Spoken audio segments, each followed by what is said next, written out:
Welcome back. If you just joined us, you're watching the news at 10, broadcasting on Channels Television live from Lagos. A reminder of our top stories. The president is off to Malabo tomorrow to hold talks with his counterpart on protecting resources of the Niger Delta and the Gulf of Guinea.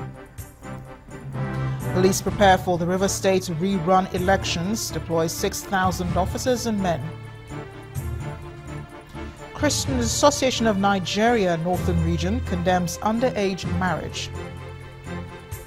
And deadly shooting at Grand Bassam Beach Resort in Côte d'Ivoire leaves about 5 people dead.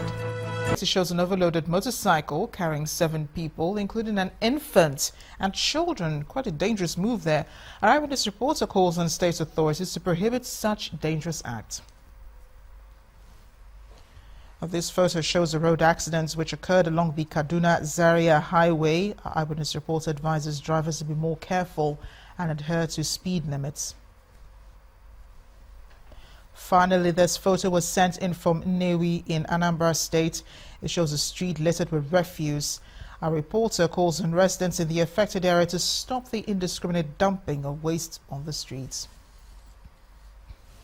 Thanks for sending in those pictures, and know that you too can become an eyewitness reporter for Channels Television. Just download the app and follow the instructions. Tonight, our community report features Kara Market, where displaced traders from the Mile 12 market in Lagos took shelter after the Lagos State government ordered its closure. These traders have also been given an ultimatum by the Ogun State government to relocate to Ogere. So how prepared are they to move on? Our correspondent Chris Salems investigates. Now you're talking.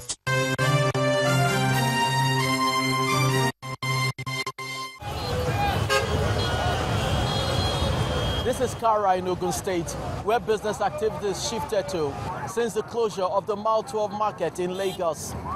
Though the Ogun State government has planned an alternative for them somewhere in Ogere and even handed down an ultimatum, the question is, are they ready to move? We are not ready. We want to go back to my 12 if everything will be clear. I hope that I hope everything will be clear very much.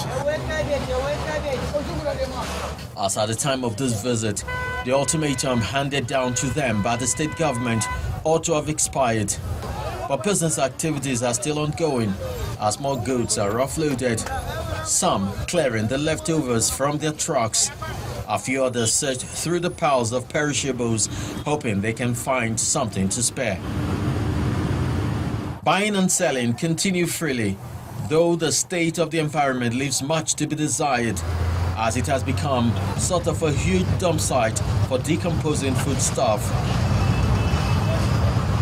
However, for these people, neither Kara nor Ogere is the promised land.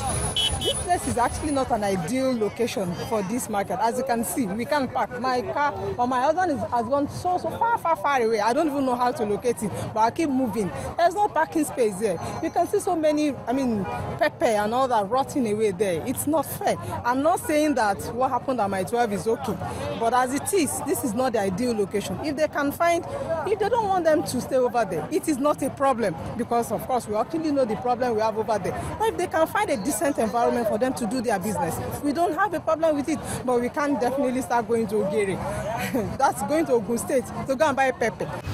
One major characteristic of this road is the huge volume of traffic daily, which seems to have doubled in spite of the presence of security agencies such as the police since the traders took shelter here.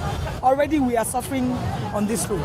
So if they are very close to the road, definitely we are going to be the worst for it. They are coming here, let's move them further down instead of them coming very close to it. See how it is now. You can even, you get the stench from what they are selling. They are not less than 2 weeks here. Already you see the stench. And it's a case of different strokes for different folks, as some appear to have found this relocation here a sort of a blessing. And for some others, it's a backbreaker. It's better to stay here. This place is better. And for us that are around here, we can just come here and buy things. This place should be okay for them. Let them know, let them stay here. So the situation where we are here now is very bad, because where we came from is very far away, and the customers are complaining that the journey is too far. and where they want to take the market to Ogerena, if the customer, if they think that the market gone down to Ogerena, some of them they will not come here, and the business will affect we drivers.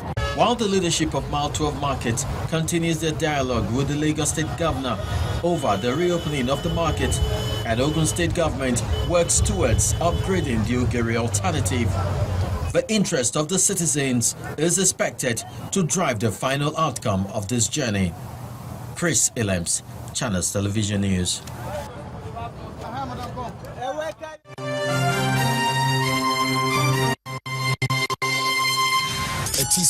Now you're talking.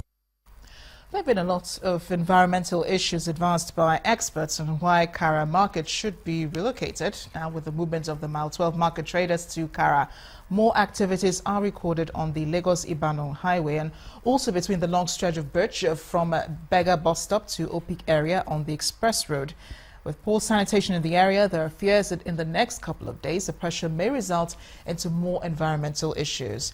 To look at the dangers of this, I'm being joined on the news at 10 by an environmental health expert and president of the Environmental Health Officers Association of Nigeria, Mr. Akingbeng Samuel. You're welcome to the news at 10. Thank you very much. Well, understandably, these traders with nowhere to go from Mile 12 moved all the way to Kara Market. Was that the best move? Oh, well, that may not be the best move. It's actually not the best move. The government of Lagos State saw that there's a need to temporarily shut down Mile 12 market, and since there's no provision for the alternative for them, they have to, move to the nearest place, and that is Kara, which I've been before now is just a cattle market, which also is insanitary. But then, they move down there to make sure they find a way to make their sales. Well, but are you concerned about the poor sanitation and the imminent environmental hazard in Kara right now? Because I understand the stench from there is really bad. Sure. The situation in Kara right now calls for serious concern. Although the stench is of least consequence because it's just going to give you inconvenience, as a human being. But the serious health hazard that it poses, because environmental degradation is already being experienced there right now. The water body around that place flow through a lot of cities, and so definitely that also is going to be of concern.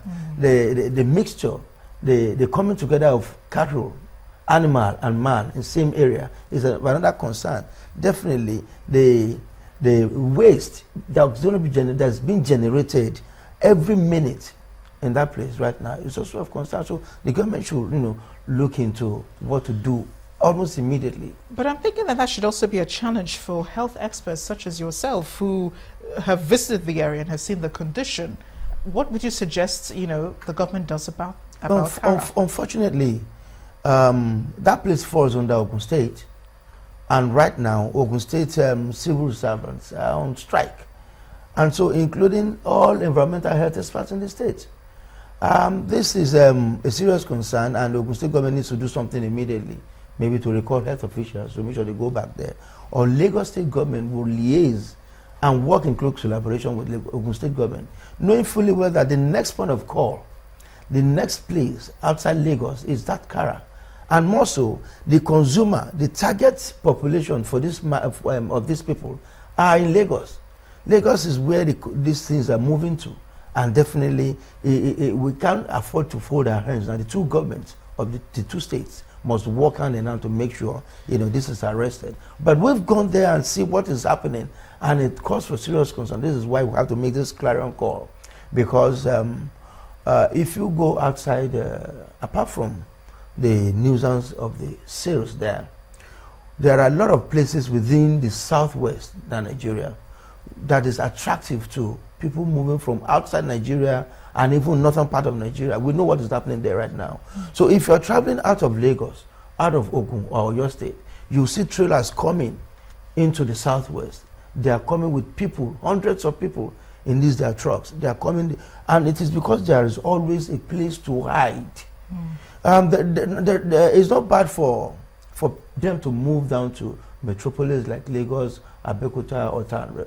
But if there is no serious, arrangement by the government of these states to make sure that when people come, there is where they can move to, and once they begin to build shanties and bachas around, they should dislodge them before it becomes, a health and environmental issue. Yeah, a very serious health issue. Kara would pose in a few weeks if this is really not attended to. Thank you so much, Mr. Akinmaye Samuel, for joining us on the News at 10. You're welcome. Residents of Owerri, the Imo State capital, are concerned about activities of the recently inaugurated Imo State Traffic Law Enforcement Unit. Some residents accuse the traffic unit of extortion and inhumane treatment of motorists. Meanwhile, the director of the Imo State Traffic Law Enforcement Unit says its officers are simply implementing traffic regulations.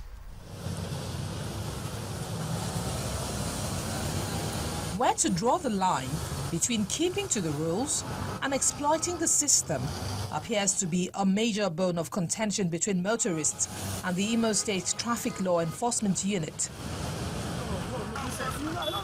The Imo State Traffic Unit claims its officials are simply upholding traffic regulations as part of efforts to rid the state capital, Owerri, of reckless drivers. In Imo State here, that I think that you do, anything that you do that affects free flow of traffic in Imo State, we call it obstruction. And if you do that and you're caught, there are penalties to pay. But motorists express concern over what they term excesses of the traffic regulators. They accuse some of these officials of extortion and harassment. They are all touts. They make money, they don't remit to anybody. They turn this place into a touting basement. A group of people, will I call them miscreants, will come and hide in a corner. As soon as you drive past, they will stop you and tell you you've committed the offense. It's unacceptable. The controversy between the motorists and the traffic officials appears to heat up when it comes to the payment of fines.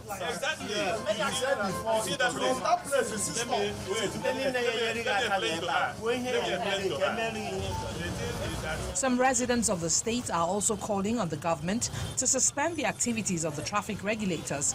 They want state authorities to seek alternatives while reforming the unit.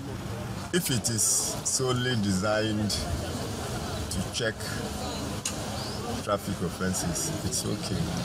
See, but the thing is that most of these places, if they say you are on one way, there's no sign, there's nothing to show that this is one way. It should be done like other states. There should be a court. When you are caught, you have a room to defend yourself. In this case, this person is the prosecutor, he is the defense, he is everything. It remains to be seen what impact the state government's intervention will have on the situation. As the residents say, they simply want orderly flow of traffic and are ready to accept regulations without compromise. When the News at 10 returns, Benue State government embarks on biometrics to gather accurate data for motorcyclists in the state. Please join us again.